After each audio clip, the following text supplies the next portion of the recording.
Hello friends, स्वागत है आपका एक बार फिर से आपके अपने लीगल चैनल में। दोस्तों, आज के इस वीडियो में आपको भी एक लेटेस्ट ऑनरेबल सुप्रीम कोर्ट का जजमेंट बताने वाला हूं, जिसमें पति पक्ष को बहुत बड़ी राहत दी गई है। डीवी एक्ट का गलत केस अगर आपके ऊपर दर्ज हो जाता है, आपके ऊपर फॉल्स फैब्रिकेटेड केस दर्ज है, तो इस मामले में हस्बैंड पक्ष के लिए एक बिग रिलीफ आया है। दोस्तों, इस मामले में टेक्निकल पॉइंट भी है, उसको भी हम यहाँ पे समझेंगे और किस प्रकार से रिलीफ मिला और आप इसका कैसे फायदा उठा सकते हैं, इस बात को भी समझेंगे। अब दोस्तों, हम आ जाते हैं सीधा डीवी एक्ट के अंदर। डीवी एक्ट में कंफ्यूजन बना हुआ है। कोई कहता है ये सिविल है, कोई कहता है क्रिमिनल है। क्रिमिनल की एप्लीकेशन बना दो तो बोलते हैं इस पे क्रिमिनल लागू नहीं होता, सिविल की एप्लीकेशन बना दो तो बोलते हैं इस पे सिविल लागू नहीं होता। मतलब क्लैरिटी ही नहीं है। लोगों ने अपने अपने दिमाग में अपनी अपनी चीजें बना रखी हैं और उसी के अनुसार अपना बोल देते हैं। लेकिन दोस्तों, रियलिटी है कि जो डीवी एक्ट है वो गवर्नड होता है सीआरपीसी से, क्रिमिनल प्रोसीडिंग से। यानी डीवी एक्ट के अंतर्गत जो भी प्रोसेस होती है पूरी सीआरपीसी के अकॉर्डिंग होती है, लेकिन उसके जो रिलीफ है वो रिलीफ सिविल नेचर के हैं। तो इट मींस सीआरपीसी की कोई भी एप्लीकेशन आप डीवी एक्ट में दे सकते हैं और सीपीसी भी डीवी एक्ट पर एप्लीकेबल होता है। अब इसको लेकर के अभी तक क्या हो रहा था कि अगर डीवी एक्ट का गलत केस दर्ज हो गया और हस्बैंड जाता था क्वेश्चन कराने के लिए, तो क्वेश्चन में उसको मना कर दिया जाता था। ये बोला जाता था कि भाई ये तो सिविल केस है और आप जो आए हैं क्रिमिनल प्रोसीडिंग में आए हैं, तो ये यहाँ पे मेंटेनेबल ही नहीं है।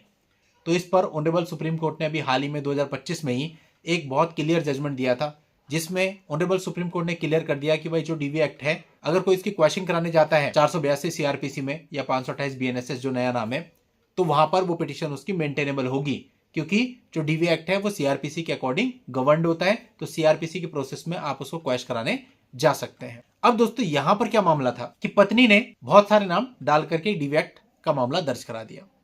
अब जो इन लॉज थे उन्होंने अपनी तरफ से क्वेश्चन फाइल करी थी हाई कोर्ट में, और उन्होंने ये कहा था कि मामला उन पर बनता नहीं है, क्योंकि जो पत्नी थी वो विवाह के बाद रेंट पर घर लेकर के बैंगलोर में रह रही थी, जो कि उसने स्वयं के नाम पे लिया हुआ था, और वहां पे वो अपना बिजनेस भी चला रही थी, जो इस बात को इंडिकेट करता है कि हस्बैंड और वाइफ दोनों अलग से बैंगलोर में रह रहे थे और उनके साथ में नहीं रहते थे।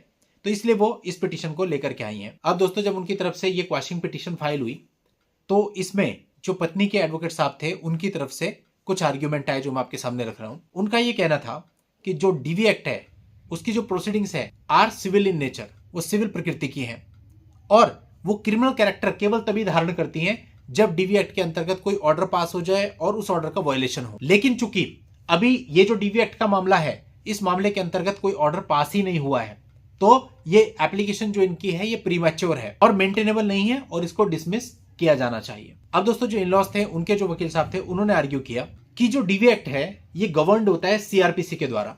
तो सीआरपीसी के जो भी प्रोविजंस है वो किसी भी स्टेज पर इन्वोक किए जा सकते हैं। तो जो इनहेरेंट पावर है हाई कोर्ट की अंडर सेक्शन 482 सीआरपीसी या 528 BNSS can be invoked at any stage, ये उनका आर्ग्यूमेंट था। यानी उनका ये कहना था कि डीवी एक्ट में यदि प्रोसेस का मिसयूज हो रहा है तो उसको रोकने के लिए किसी भी स्टेज पर 482 सीआरपीसी में एक एप्लीकेशन दी जा सकती है और वो पूरे तरीके से मेंटेनेबल है। अब दोनों पक्षकारों के आर्ग्यूमेंट सुनने के बाद जो हाई कोर्ट थी वो वाइफ पक्ष के जो एडवोकेट साहब थे उनसे संतुष्ट हुई और ये डिसीजन लिया कि ये यहाँ पर मेंटेनेबल नहीं है, और इस पिटीशन को नॉट मेंटेनेबल बोलते हुए खारिज कर दिया। अब वो इसके अगेंस्ट आए थे ऑनरेबल सुप्रीम कोर्ट में।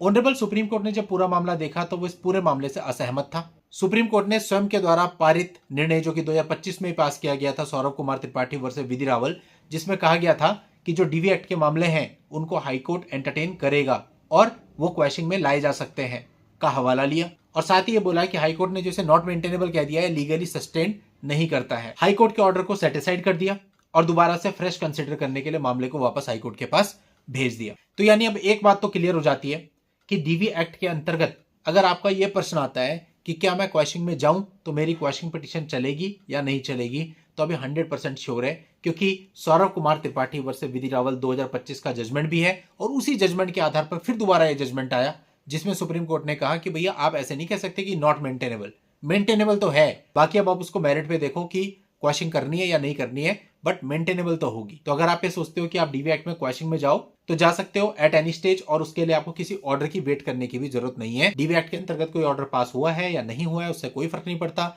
अगर आप क्वेश्चन में जाना चाहते हो 482 सीआरपीसी में या 528 बीएनएसएस में, तो आप जा सकते हैं। दोस्तों, इस पूरे मामले का लिंक भी आपको इस वीडियो के नीचे डिस्क्रिप्शन में मिल जाएगा। आज के इस वीडियो में इतना ही। नेक्स्ट वीडियो में नई जानकारी के साथ मैं आपसे फिर मिलता हूं। तब तक के लिए goodbye and thank you for watching. Take care.